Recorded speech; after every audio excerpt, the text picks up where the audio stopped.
Well, hello. Happy Monday to all. I am Matt Williamson. You've probably figured that out by now. And we have minicamp on the horizon. I will be broadcasting down there Tuesday, Wednesday, Thursday.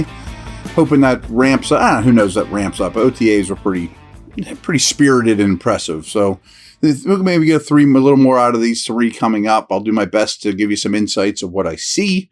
But I'm going to do a fun one today, and going to take the chance to cross-pollinate a little bit because I have hosted a podcast on the Locked On Network now. I was their original NFL host, and the show is now called Peacock and Williamson, and Brian Peacock is my co-host. He's the host of Locked On 49ers. I obviously have a massive Steelers background, but it's an NFL, across the entire NFL show. Does well. We get a lot of good reviews, a lot of the same stuff you and I chat about, but league-wide. And frankly, we get a little bit of blowback that we talk a little too much Niners and Steelers, which you probably wouldn't mind all that much either. And they're very popular organizations, of course. So why I mention that, though, is we have a series going that's been really fun. We just recorded, the AFC is now in the books. We have 4 episodes up. And what we're doing is going division by division and making a super team. Like, we don't care about contract. We need to build a team right now to win. Who do we want on our team from the division? You take 1 tight end, 1 quarterback, 2 defensive tackles, et cetera, et cetera.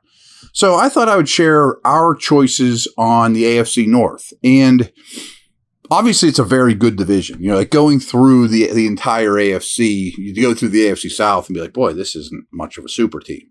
But there was a lot of high-quality players to pick from, and the Steelers aren't greatly represented. I mean, we have 11 offensive players, 11 defensive players, but I will say the Steelers had a lot of just miss, and their depth showed up in this conversation. So you might enjoy going back listening to that episode. It's a full half hour. It's probably like 40 minutes of us going back and forth, how to build this team. But I'm going to give you a quick summary here, and not a lot of debate at quarterback. Obviously, Kenny was not in the equation. Frankly, Watson was not in the equation either. It came down to Burrow versus Lamar, and consensusly, we both took Burrow. And Lamar, to me, is a top 6 or 7 quarterback out there, but Burrow's a top 2 or 3 quarterback out there. So Burrow's the clear choice at quarterback in the North. I'm going to take one running back, and it's Nick Chubb. I think he's probably the best ball carrier in the league. I mean, he's perfect for 1985 football. But Mixon, Najee, Dobbins, they're all good runners up. You know, I mean, it's a good running back division. But I do think Chubb stands alone. I think Jamar Chase also stands alone as the best wide receiver in the division. And it's not even particularly close, to be honest with you. And his teammate, T. Higgins, is the second best receiver in the division. So those were our top 2 receivers. And then it came down to who's number 3. You know, it was Amari Cooper got a lot of consideration. The Ravens guys got thrown out there. What's Odell right now at this stage of the game?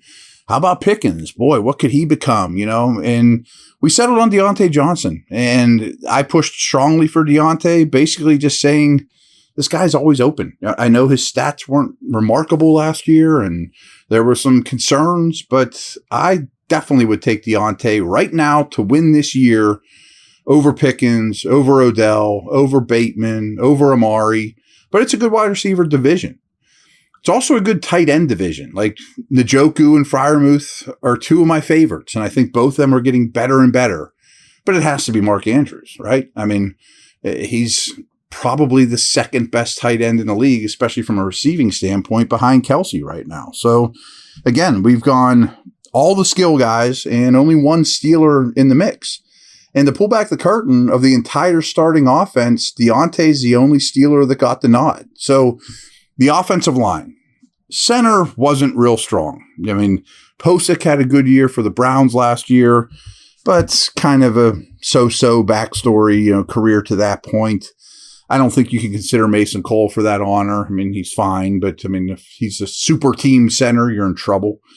We went with Tyler Linderbaum, who still struggles with power, but you understand why he was a first-round pick. struggled early in his rookie season, but got better and better and better as the season went on. So that's promising. Some of these young dudes, if the second half of the season, a la Kenny Pickett, was a lot better than the first, they get the nod because at least they look like they're getting their feet under them. I think that's the case with Linderbaum, but of our starters on offense, that's probably the position I feel weakest about in the AFC North. The guards, I made sure I said this on the podcast, but I think the Steelers starting guards, Solmalu and Daniels, are about as good as any in the league. I mean, they're one of the top guard units in the entire league. But it just so happens the guard tandem in Cleveland, Wyatt Teller and Joel Bitonio, is the best guard tandem in the league. And I would take both those guys slightly over either Steeler. So we went with both Browns as our starting guards and felt very comfortable about it. And Bitonio, I don't know if you guys care or that concerned about it, but is a star. I mean, Joel Bitonio is a top 3 or 4 guard in this entire league. Doesn't get mentioned in that light all that often. Right tackle wasn't easy and is kind of weak. I didn't think Chooks was strong enough to win that battle. It came down to Morgan Moses from the Ravens, very reliable. Jack Conklin from the Browns. We basically flipped a coin between those two. And Jonah Williams goes from left tackle to right tackle in Cincinnati, but he wasn't great at left tackle either. Now he's playing a new position.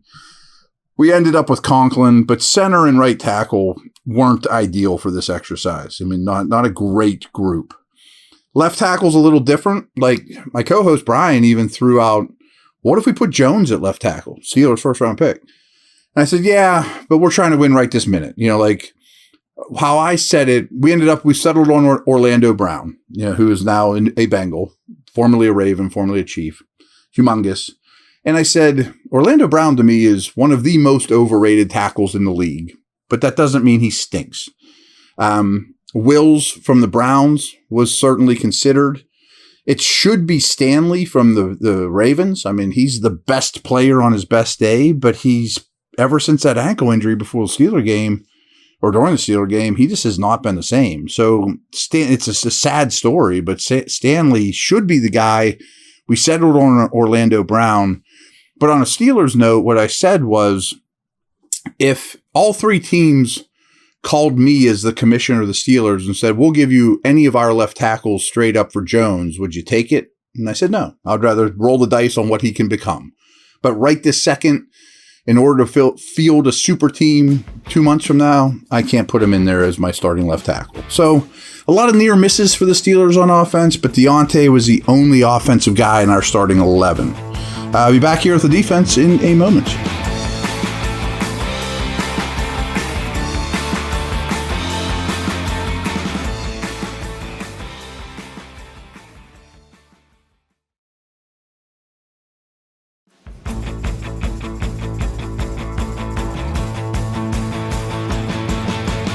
So start with the big guys on defense.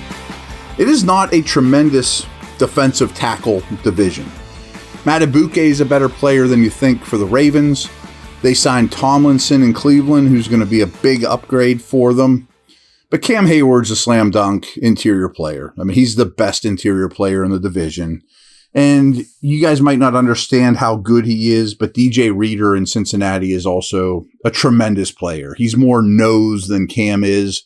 But their defense, not quite in a TJ Watt level, but if you look at their production and numbers and yards allowed and things like that, when he's on the field versus off, it's night and day.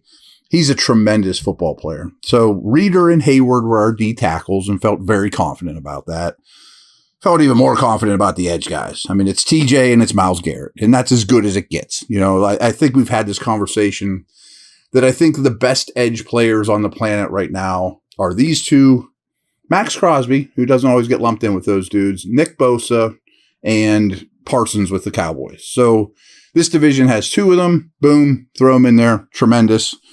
You know, a guy like Trey Hendrickson would have made a lot of super teams for the division. Hubbard's not a bad player. Browns now have some dudes opposite Myles Garrett, including Zadarius Smith. None of them can sniff it, though. I mean, you're not going to beat out Watt and Myles Garrett, so you're out of luck.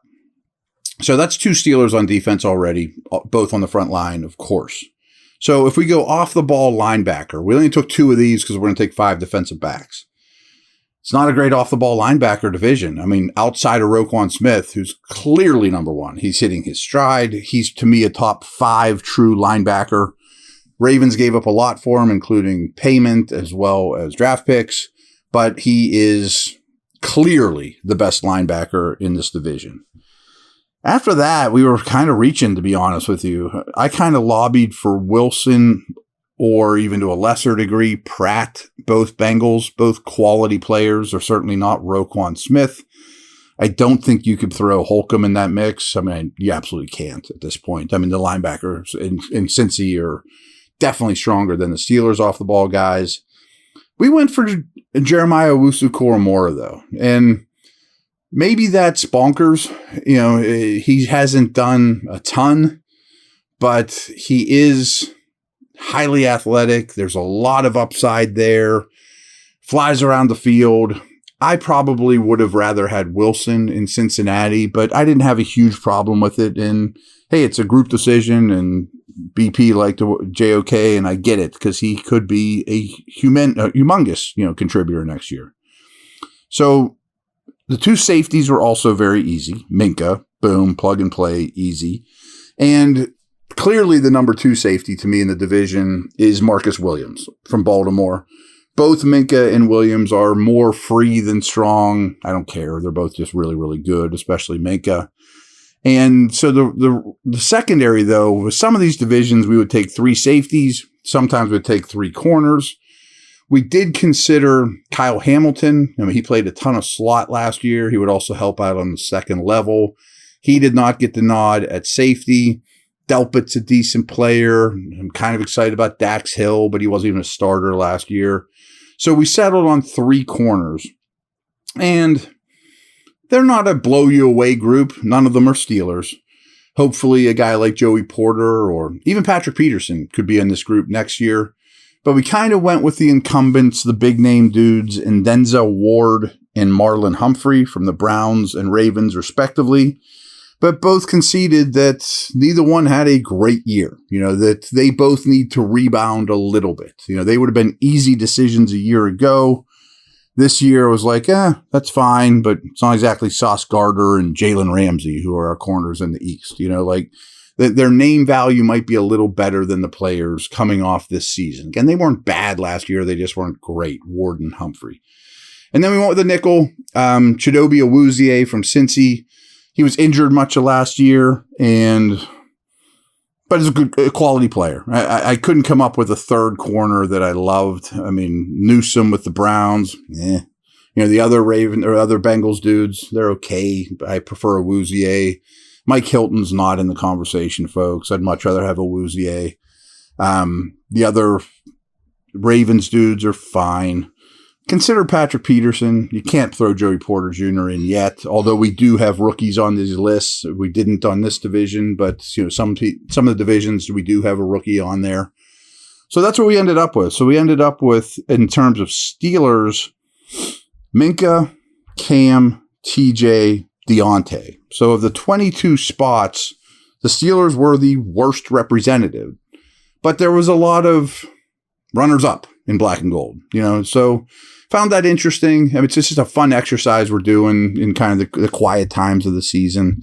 And I'm sure there's some of you guys who go out there going, oh, how do you leave this guy off? I mean, come on, Williamson, give the Steelers more love. So let me have it. I know it's coming, and fine by that, but a pretty good group overall. Strong division is the bottom line. Over and out. Take care.